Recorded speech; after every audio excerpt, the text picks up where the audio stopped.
Hi, this is Dr. Gregory Sadler. I'm a professor of philosophy and the president and founder of an educational consulting company called Reason.io, where we put philosophy into practice.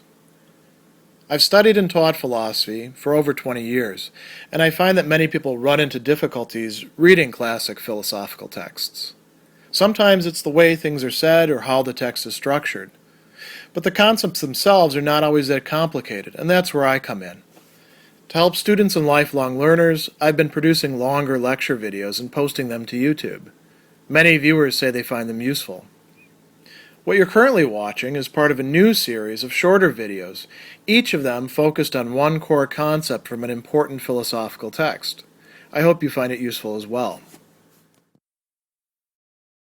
In his book Anarchy, State, and Utopia, Robert Nozick devotes a portion of one of his chapters to a thought experiment that has become quite famous, in part because it's a really great way to think out some issues about what it is that we human beings desire, what the good life looks like for us, and what we would pursue as a means to it. And it's called the experience machine.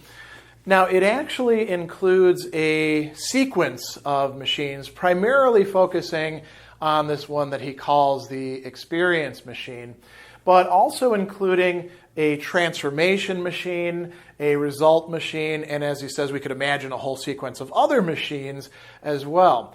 Each of these is imaginary. This is a thought experiment. Nobody's saying that these exist in reality. We can find correlates. Some people would say, well, isn't that like being in the Matrix? Well, the Matrix is imaginary too.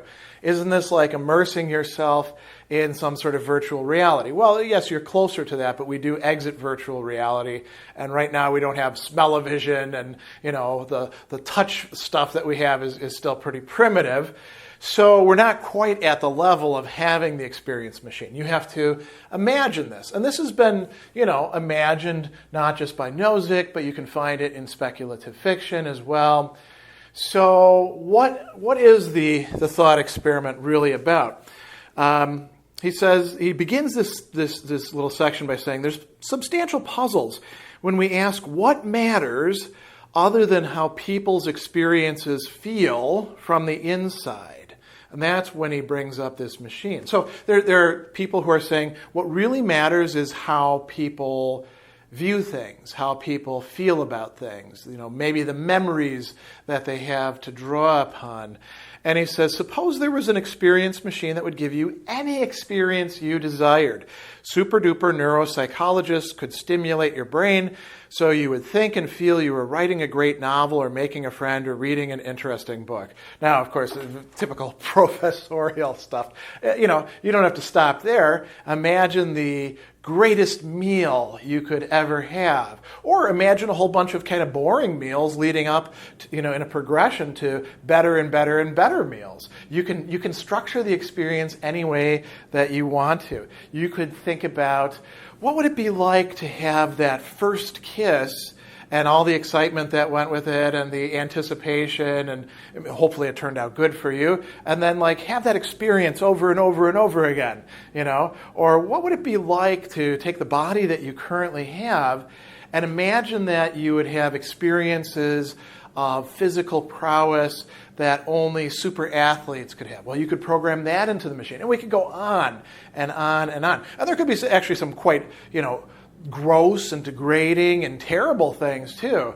Imagine, I won't go into any great thought experiments, but imagine doing some horrific act that, if society even knew that you desired it, you would be shunned by everybody. Well, that could be programmed into the experience machine just as well.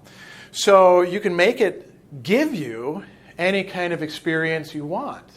If you want to have terrible experiences, if that's what you get off on, you could do that too, or you could have a mix of both. You could have as detailed a composition as you like. So here's the question he asks: should you plug into this machine for life, pre-programming your life's experiences? Now, before we go on and look at it, think about that for a minute.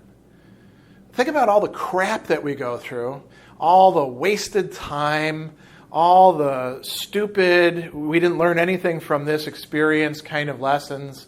They joke about that in television shows now because, they've become very self-conscious about the fact that there's supposed to be some sort of lesson coming out of things. Maybe there should be. Maybe a truly meaningful life would be set up differently than what we have right now. So imagine you can set up your life any way that you want. Should you? Not just could you, psychologically, should you? Is this a sort of ethical imperative? Plug into the machine. Or should you not plug into the machine? Or should it just be totally up to you, kind of random? There you still have to decide whether you should or not. And he says, if you're worried about some things, here's how we can address those. If you're worried about missing out on desirable experiences, just imagine that business enterprises have researched thoroughly the lives of many others. So, think about what it's like to enjoy the lifestyle of the super rich, say piloting your yacht to Gibraltar. I don't know where rich people go, because I'm not a rich person, but we can imagine that. So there could be all these scenarios that could be provided to us by doing essentially a kind of market research thing. And that would go into the machine. And you'd pick and choose. Well, I'll have one of those and one of those and one of those.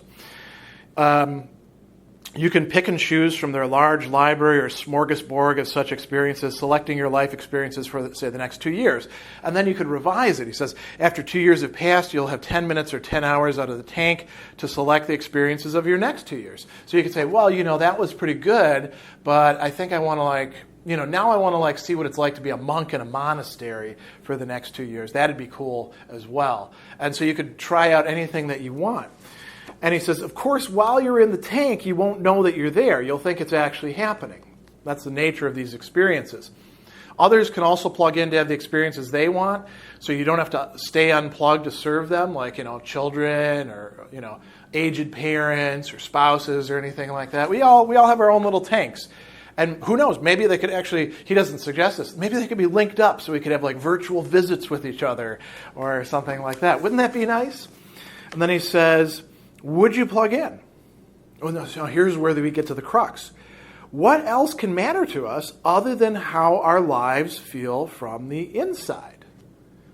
What can matter to us other than the experiences that either we're having or about to have or had in the past and then can remember? Is there anything else? He also says, put aside another worry.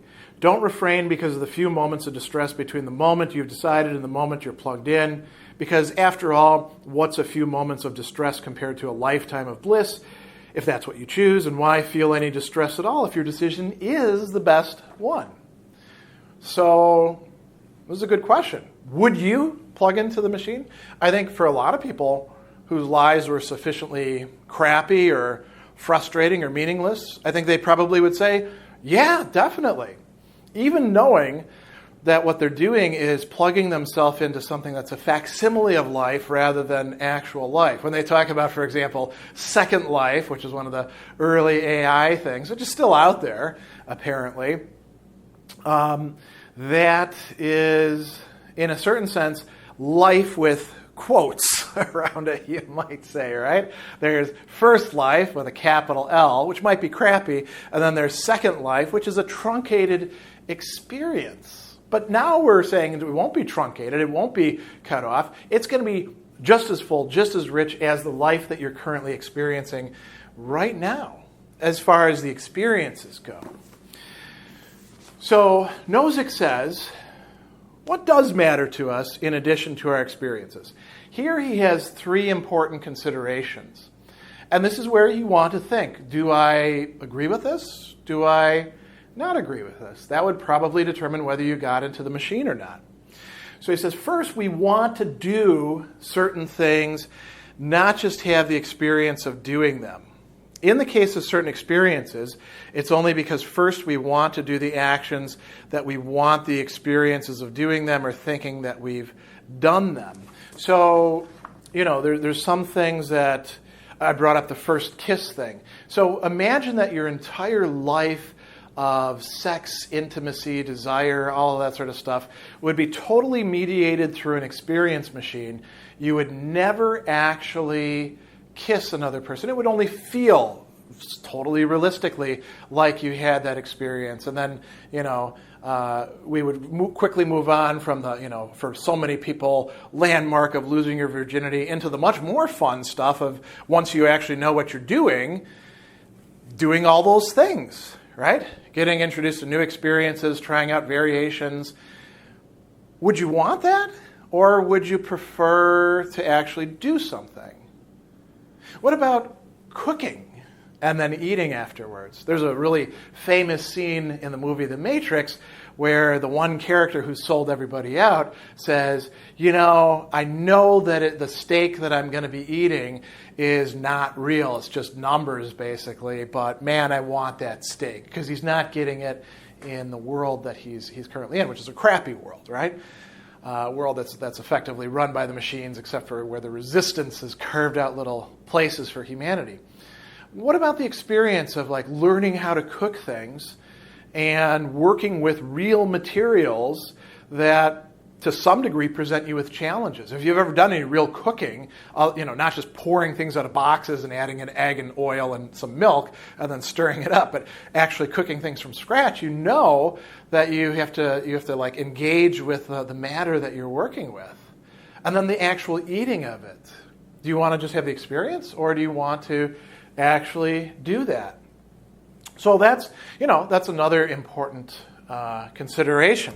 And he asks a question here. He says, why do we want to do the activities rather than merely to experience them? He doesn't answer that there. He leaves that open for you.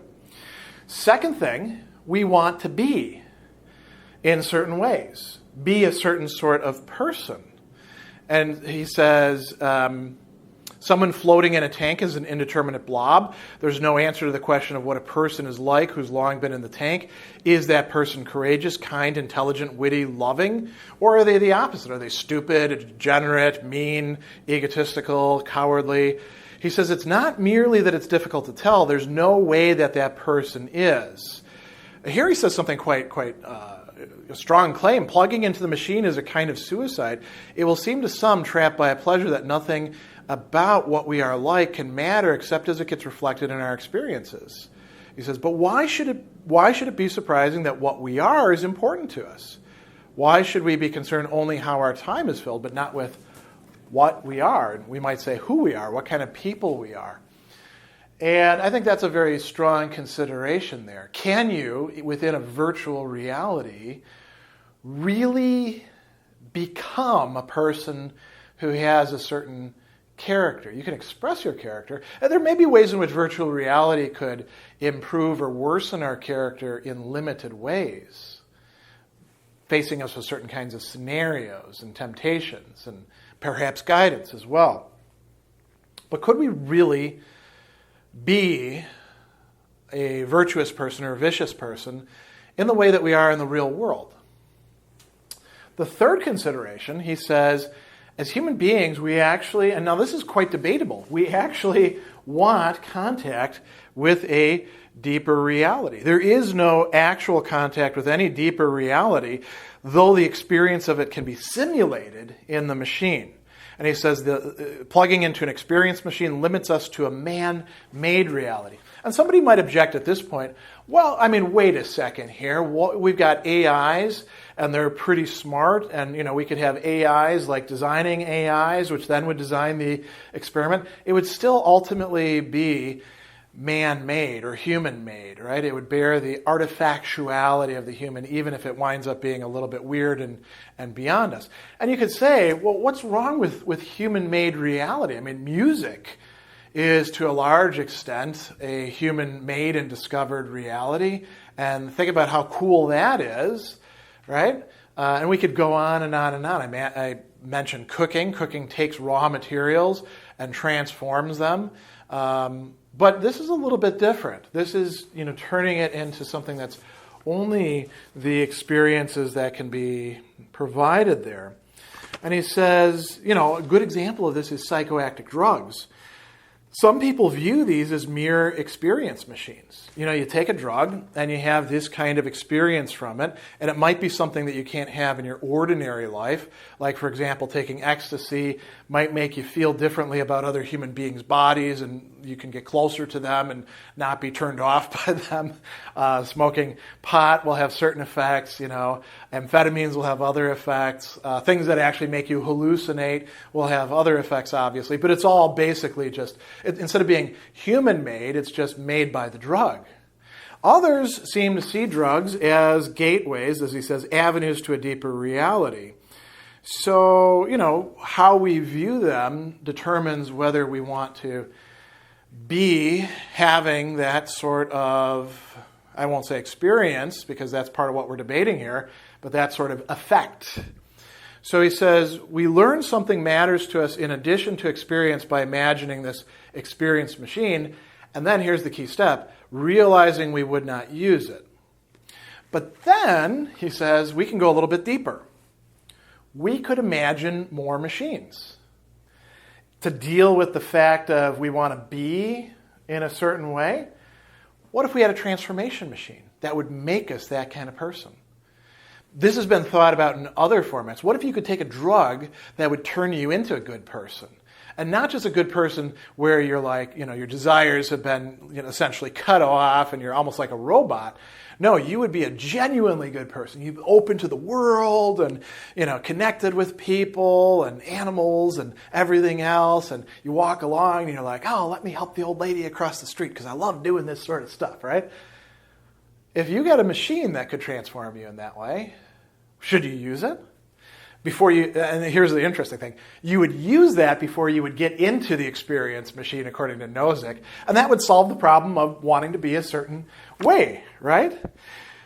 He also talks about a result machine, and this is quite interesting. Here we go. Is it that we want to make a difference in the world? Consider then the result machine, which produces in the world any result you would produce and injects your vector endpoint into any joint activity, meaning that the contribution that you would make, anything that other people would do, it would automatically do that without you having to be there. So, the group assignment, you don't have to actually show up at the library to work with the other people. You just have the result machine, and it does that for you. So he goes on and he says, we're not going to pursue here the fascinating details of these or other machines. There is something disturbing about them, something that's problematic. He says they end up living our lives for us. Now, that's an interesting idea. They end up living our lives for us. So somebody's living our life, but it's not us. We're just experiencing it. We're just along for the ride. We've lost a kind of agency. We've lost the anxieties that come up as existentialists say when we have to, decide for ourselves and decide the criterion by which we decide. We've lost other things as well in the process, and something is living our life for us. But it's not really living our life because it's just a machine. It doesn't live as such. And here he has a really brilliant way of saying this. He places it as a suggestion that you can think about. He says, perhaps what we desire is to live. And then he puts that in parentheses, an active verb. Living is not just like anything else. Living is an activity. And he says to live ourselves in contact with reality. So there's two components to that. One is being in contact with reality and not just something that's human manufactured. And there we could debate, well, aren't humans part of reality? Okay, there's something there.